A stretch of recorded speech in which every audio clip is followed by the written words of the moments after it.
Hi, magandang araw mga idol. Mag-harvest po tayo ngayon ng ating ampalaya. Nandito po tayo ngayon sa ilalim ng ating farm ng ampalaya. So, time of harvesting. This time is harvesting. So, kunin natin ang medyo di mapakinabangan or mali mga baliko or nakayoko na klase nga putot.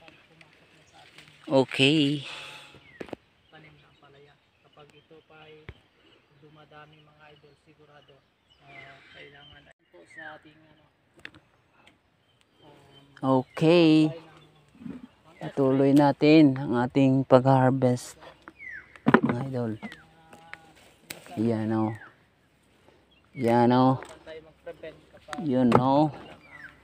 Yun o. Yun o. Ayan no. So nakita natin mga idol ang ating ating production ng ating ampalaya harvested. Ayan. Ayan. So sobrang kinis mga idol oh. Kitang-kita naman natin talaga yun oh. Yun oh. Ang ganda ng quality kahit murang presyo ngayon.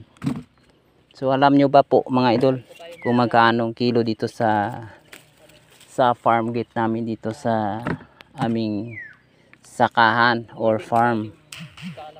Ngayon ay bagsak presyo talaga mga idol. Almost 20 per kilo. So mga idol, huwag tayong susuko mga farmer kahit ganito na mga nangyari sa ating produkto. Ayan. Huwag tayong susuko. Huwag tayong aatras dahil ito ay challenge lamang mga idol.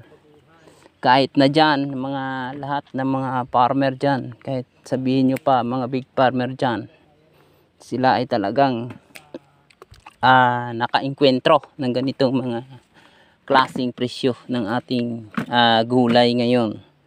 Sa iba nga dyan, natapo na lang. Buti nga sa atin, nabibili pa kahit 20 per kilo. Mga idol. So,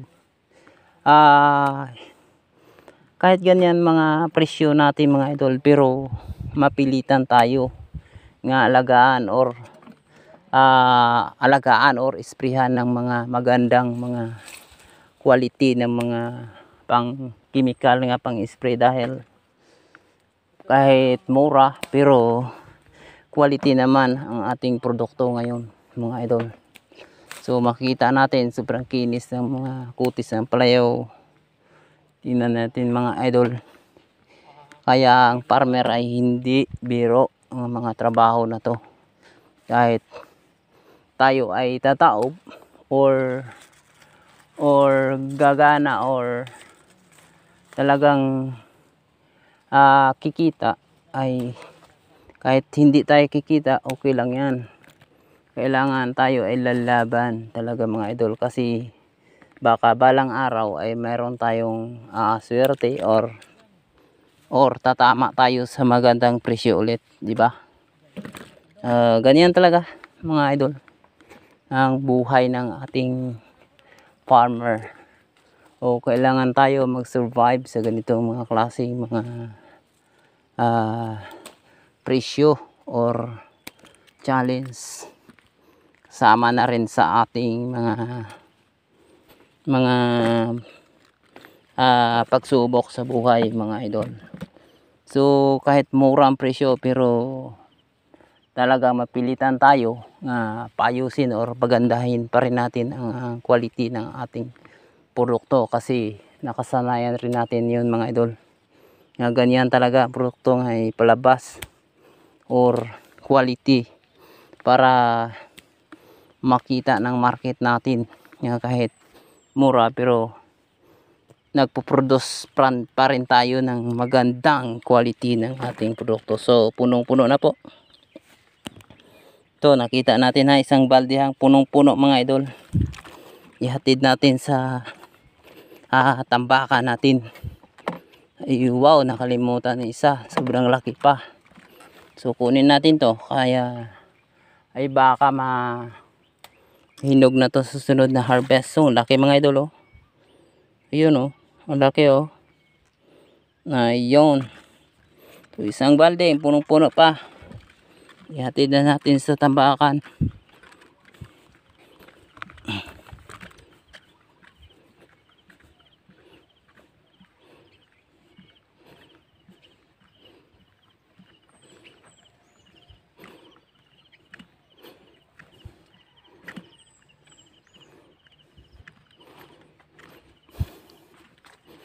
Ayan, dito na po yung tambakan natin mga idol.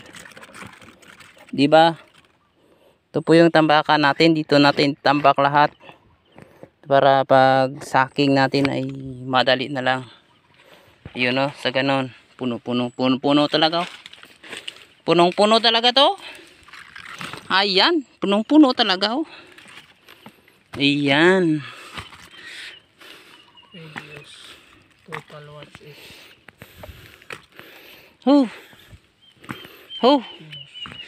Ang ganda ng kalidad ng ampalaya natin ngayon. So mabili-bili talaga oh, sa mga ating suki sa market. Iyan.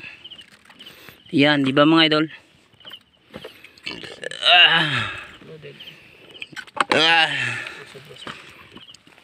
Ayun. Di ba? So naka 3 balde pa po tayo ngayon.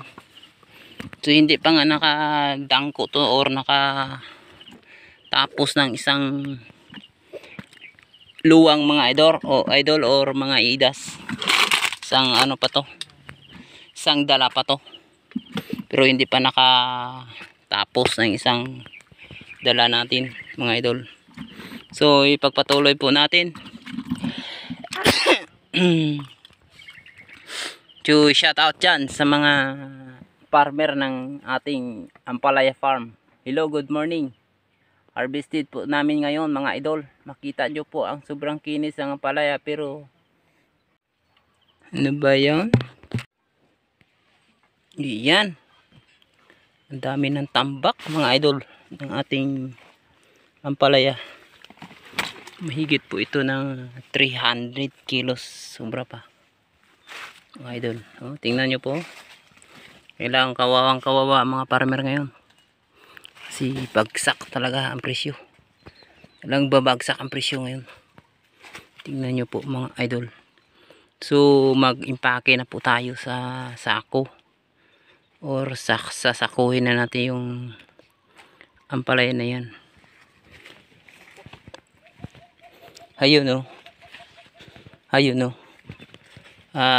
Sasapin na natin or anuhin natin ng dahon yung puwet ng sako para hindi siya madunot mga idol. Ayun. Yun, magsaking na po tayo. Ayan.